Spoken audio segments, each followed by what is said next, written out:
محرم کے حوالے سے ایک بات کر لوں. یہ 10 محرم کا روزہ رسول اللہ صلی اللہ علیہ وسلم نے ارشاد فرمایا کہ عاشورہ کا روزہ مجھے اللہ کی رحمت سے امید ہے کہ 1 سال کے گناہوں کا کفارہ ہے.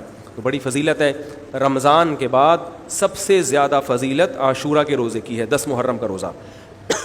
سمجھ رہے ہیں محرم میں ہمیں شریعت نے کیا کرنے کا حکم دیا ہے, اسلام کیا کہتا ہے؟ پہلی بات, اسلام یہ کہتا ہے کہ محرم میں روزے رکھنا دوسرے مہینوں کی نسبت زیادہ ثواب ہے. رمضان کے بعد تو زیادہ سے زیادہ روزے رکھیں, اور اسپیشلی 10 محرم کا روزہ 1 سال کے گناہوں کا کفارہ ہے, یہ اور زیادہ ثواب ہے. پورے محرم نہیں رکھے جاتے تو کیا کرنا ہے, 10 محرم کا رکھنا ہے. حدیث میں آتا ہے کہ آپ نے حکم دیا 2 روزے ملا کے رکھو, کیونکہ یہودی جو تھے وہ 1 روزہ رکھتے تھے, صحیح ہے نا. تو یہودیوں سے مشابہت سے بچنے کے لیے ہمیں حکم دیا کہ اس کے ساتھ 1 اور روزہ ملائیں. تو علماء یہ کہتے ہیں کہ آج کل یہودی 10 محرم کا روزہ نہیں رکھتے, تو اب مشابہت ختم ہو گئی ہے. تو اگر کوئی 9, 10 یا 10, 11 کا رکھ لے تو اچھی بات ہے, نہیں تو صرف 10 محرم کا بھی رکھ لے تو بھی انشاءاللہ پورا ثواب ملے گا, کیونکہ اب اس میں مشابہت رہی نہیں ہے. سمجھ رہے ہیں کہ نہیں سمجھ رہے؟ یہ کرنے کا کام ہے. دوسرا کام, محرم میں گناہ دوسرے مہینوں کی نسبت زیادہ, اس کی قباحت زیادہ بڑھ جاتی ہے, کیونکہ 4 مہینے محترم ہیں, شوال, ذیقعدہ, ذیلحجہ, محرم اور رجب. یہ 4 مہینے جو ہیں اسلام میں اشہر حرم کہلاتے ہیں. قرآن کہہ رہا ہے فلا تظلموا فیہن انفسکم, ان میں اپنی جانوں پہ ظلم مت کرو. یہ ماتم کرنا بھی تو ظلم ہے نا اپنی جان پہ. تو اللہ نے فرمایا ان 4 مہینوں میں اپنی جان پہ ظلم مت کرو. کسی بھی طرح سے ظلم ہو, جسمانی ظلم ہو, روحانی ظلم ہو. جسمانی ظلم ماتم کر کے بھی ہو سکتا ہے, اور انگاروں پہ چل کے بھی ہو سکتا ہے, اپنے آپ کو پیٹ کے بھی ہو سکتا ہے. روحانی ظلم کیا ہے؟ گناہ کر کا. تو نہ گناہ کرنے کی اجازت, نہ کسی اور طرح سے. عام مہینوں میں بھی ظلم کی اجازت نہیں ہے, نہ اپنے اوپر اور نہ کسی اور پر. تو ان 4 مہینوں میں ظلم کی نوعیت بڑھ جاتی ہے. سمجھ رہے ہیں؟ یہ ایک محرم کی فضیلت ہے اسلام میں. اور تیسری فضیلت جو محرم کی, جو بعض روایات سے ثابت ہے, یعنی جو فضیلت تو نہیں کہیں گے اس کو, جو محرم میں کرنے کا کام ہے, وہ بعض حدیث میں آتا ہے کہ آپ صلی اللہ علیہ وسلم نے ارشاد فرمایا کہ عاشورہ کے دن اپنے اہل و عیال پر دسترخوان کو وسعت دو, اس سے رزق میں برکت ہوتی ہے. لیکن یہ جو حدیث ہے یہ ضعیف ہے, سند کے لحاظ سے پاورفل اور مضبوط نہیں ہے. بعض علماء نے کہا کہ اس کثرت طرق کی وجہ سے حسن کے درجے کو پہنچ گئی ہے. ہمارے ہی بعض اکابر علماء کی رائے ہے, علماء جو بر صغیر کے علماء, بڑے بڑے علماء ہیں, میں نام نہیں ذکر کرتا لیکن بہت بڑی اپر لیول کے علماء ہیں, ان کی رائے یہ ہے کہ یہ ضعیف, اتنی ضعیف نہیں ہے کہ بالکل ہی مسترد کر دی جائے, ٹھیک ہے نا, اور تعدد طرق کی وجہ سے درجہ حسن کو پہنچ گئی ہے.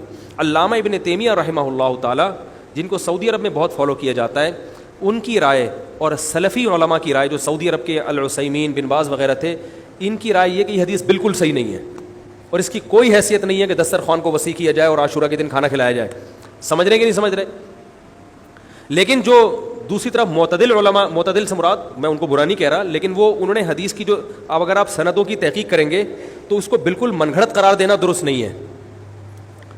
اگر سندوں کی تحقیق کریں گے تو ایسا معلوم ہوتا ہے کہ علامہ ابن تیمیہ رحمہ اللہ تعالی, جو ہمارے لیے قابل احترام ہے, انہوں نے اس حدیث کو رد کرنے میں تھوڑا مبالغہ سے کام لیا, غلو کیا ہے. ایسا نہیں ہے کہ بالکل ہی اس کی کوئی ویلیو نہیں ہے. تو ضعیف روایتیں ہیں لیکن کثرت طرق کی وجہ سے درجہ حسن کو پہنچ گئی ہیں. سمجھ رہے کہ نہیں سمجھ رہے؟ اس وجہ سے بعض علماء کی رائے, بلکہ جمہور کی رائے یہی ہے کہ محرم میں اگر کوئی اپنے بچوں کو جمع کر کے اچھا کھانا کھلا دیتا ہے 10 محرم کو, اور یہ حلیم شاید یہیں سے نکلا ہے, شاید یہیں سے نکلا ہے کہ یوں تو وہ اچھا کھانا ہو جائے گا, تو وہ کہتے ہیں کوئی حرج نہیں ہے. لیکن ایک بات جو دوسرے علماء کہتے ہیں, جو میری بھی سمجھ میں آتا ہے, بلکہ میں نے پہلے کہیں پڑھا تو نہیں, میرا دماغ اس طرف گیا, لیکن اس کی تائید میں علماء کے فتاویٰ مل گئے. دیکھو, اگر کوئی حدیث ضعیف ہو یا حسن ہو تو صرف حسن ہونا کافی نہیں ہے, یہ دیکھا جائے گا کہ یہ دوسری صحیح حدیثوں سے ٹکرا تو نہیں رہی ہے.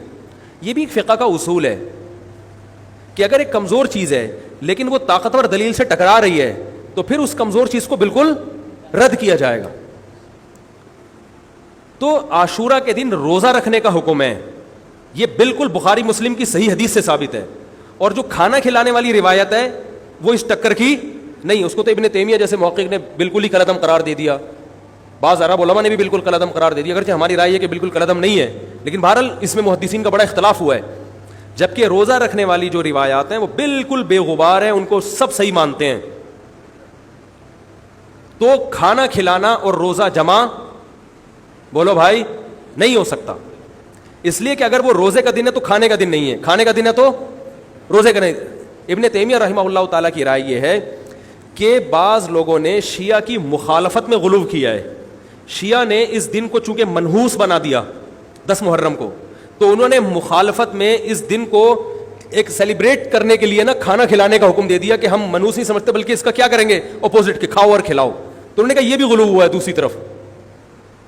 بھائی منحوس نہیں ہے, مبارک ہے ہماری نظر میں, لیکن اتنا مبارک کہ اس میں کھانا کھلانا اور یعنی عید والا عنصر, کھانا کھلانا تو عید کے دن ہوتا ہے نا, تو عید نہیں ہے بہرحال. تو یہ بھی بڑی جاندار بات, اگرچہ یہ عقلی دلیل ہے مگر یہ ایسی نہیں ہے کہ بالکل اس کو کالعدم قرار دے دیا جائے. تو اب علماء نے دونوں حدیثوں کو تطبیق کی کوشش کی علماء نے کہ بھئی کھانا بھی کھلاؤ اور روزہ بھی رکھو, افطاری میں کھلا دو, سحری اور افطاری میں. تو بات یہ ہے کہ افطاری میں اگر آپ کھلائیں گے تو وہ 11 محرم شروع ہو چکی ہوگی, وہ 10 محرم بولو بھائی نہیں رہے گی. دوسرا سحری میں جو کھلانے کا مسئلہ ہے نا, سحری میں تو سحری میں جب ہم کوئی کہتے ہیں نا فلاں دن یہ کام کرنا ہے فلاں دن, تو اس سے لغت میں جو ذہن میں متبادر ہوتا ہے نا وہ دن کا وقت ہے, وہ 3:30 پونے 4 کا وقت نہیں ہوتا. یہی وجہ ہے کہ جو لوگ اس حدیث پر عمل کرتے ہیں عاشورہ والی, وہ دن میں کھانا کھلاتے ہیں, دوپہر کے ٹائم لنچ کرتے ہیں. وہ افطاری میں تو ویسے ہی دسترخوان وسیع ہوتا ہے بھوک کی وجہ سے. ارے بابا وہ تو ویسے ہی بچوں کو جب روزہ رکھا ہوا ہے تو اچھا کھلاؤ, سحری اچھی کراؤ, اور افطاری وہ تو ویسے ہی بھوک کی وجہ سے, رمضان میں دیکھو نا کیسے کھلے دسترخوان ہوتے ہیں. تو میں نے بڑی کوشش کی دونوں حدیثوں کو جمع کریں, لیکن تکلف کے بغیر یہ ممکن نہیں ہے. تو فقہ کا ایک اصول ہے کہ جب کوئی بے غبار صحیح حدیث ہوتی ہے اور اس سے ایک اصول ثابت ہو رہا ہے, تو اس کے مقابلے میں اگر کمزور روایت آئے گی جو اس سے ٹکرا رہی ہوگی, تو اس کمزور روایت کو, اگرچہ وہ موضوع من گھڑت نہیں ہے, لیکن اس کمزور کو اس صحیح حدیث کی مخالفت کی وجہ سے بولو بھائی رد کر دیا جائے. اس لیے میرا نالائق کا موقف یہ ہے, میں بہت نالائق ہوں, میں اتنی بڑی بڑی باتیں کرتا نہیں ہوں, لیکن ساڑی عقلچ یہ چیز آندھی نہیں ہے کہ بھائی جو روزے کا دن ہے وہ بھوکے پیاسے رہنے کا دن ہے, وہ کھانے کھلانے کا نہیں ہے. افطاری میں تو ویسے ہی کھاؤ بھی کھلاؤ بھی. تو اور اس کا نقصان یہ بھی ہوتا ہے کہ لوگوں نے اس کھانا کھلانے کے چکر میں روزے چھوڑ دیے ہیں. سمجھ رہے ہیں, جب حلیم پکے گا تو کون روزہ رکھے گا بھائی, ساری رات گھوٹا لگے گا حلیم کا کہ کل دسترخوان وسیع کرنا ہے, تو پھر روزہ گیا, وہ تو تیل لینے گیا, روزہ کون رکھے گا روزہ. تو وہ حدیث صحیح حدیث کی بالکل اس میں ٹائٹ قسم کی مخالفت ہو رہی ہے, ٹھیک ہے نا. تو نالائق کی رائے, پھر بھی اگر کوئی دوسرے علماء کی رائے کو فالو کرتا ہے تو وہ کھائے بھی کھلائے بھی. میں کہتا ہوں جو مضبوط چیز ہے اس کو لینا چاہیے, جو کمزور چیز ہے اس کو چھوڑ دینا چاہیے. ہمارے حضرت مفتی رشید احمد صاحب رحمہ اللہ ایک بات کہتے تھے کہ جہاں کھانا کھلانے کی حدیث آئے گی نا وہاں مسلمان اس کو لے ہی لے گا. کھانے پینے کی جہاں بات آئے گی مسلمان کیا کرتا ہے, وہ کہتا ہے بھائی یہ صحیح ہے, یہ بالکل صحیح حدیث ہے, ٹھیک ہے نا. وہ کیا کرتا ہے, جن علماء کی تحقیق ہے وہ تو تحقیق سے کہہ رہے ہیں, لیکن عام پبلک کی عادت یہ ہوتی ہے کہ فتویٰ بھی اسی کا فالو کریں گے جہاں کھلانے کا تذکرہ آ رہا ہو. تو اب ہمارے کہتے ہیں جہاں کھانا کھلانے کی بات آئی مسلمان کہتا ہے بس یہ بالکل صحیح بخاری کی طرز پر, یہ بخاری کی شرط پر یہ حدیث. تو بھائی بھوکا رہنا عبادت ہے, بھوکا رہنا سنت ہے. بچوں کو تو ویسے ہی کھلاؤ, عاشورہ ہو یا نہیں ہو, اور سحری افطاری کرا دو, اچھی سی روزہ رکھواؤ. اور جو بالکل چھوٹے بچے ہیں وہ تو ویسے ہی کھاتے ہیں. تو اس لیے, اور پھر اس کا نقصان کیا ہو رہا ہے, حلیم کے گھوٹے لگ رہے ہیں پوری پوری رات بیٹھ کے, اس کے الگ نقصانات ہیں, سبیلیں لگ رہی ہیں. حضرت حسین رضی اللہ تعالیٰ عنہ تو کربلا میں شدید گرمی میں بھوکے اور پیاسے اپنی جان دیتے ہیں, اور یہاں ہم کیا کر رہے ہیں, کھانا کھا رہے ہیں, دیگیں پکا رہے ہیں, شربت پی رہے ہیں. تو یہ بات عقل میں آنے والی نہیں ہے. تو عاشورہ کے دن کی مناسبت سے روزہ ہی ہے, وہ روزہ رکھنے کا دن ہے. اللہ تعالیٰ عمل کی توفیق عطا فرمائے. وما علینا الا البلاغ.